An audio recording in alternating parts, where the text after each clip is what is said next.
I married my abuser 5 days after the first time he attacked me.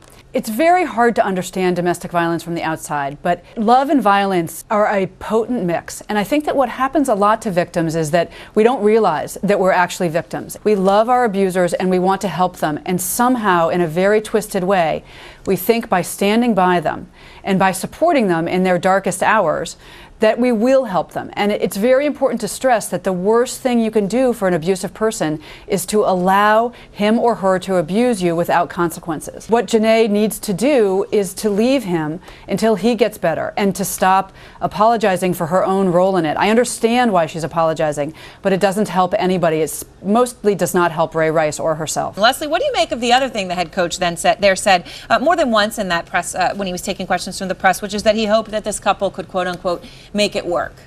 Well, I think that's so very difficult because it implies that Janae Palmer is somehow at fault here and that she's part of the solution. And she isn't. This is Ray Rice's responsibility. Domestic violence is men's responsibility. It's not a women's issue.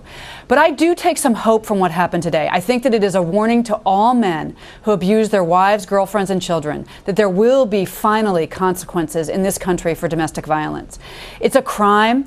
It is the #1 reason women visit emergency rooms. It's the #1 hostage negotiation situation in our country. And for too long, people have paid lip service to the fact that it's wrong, but there have never been consequences.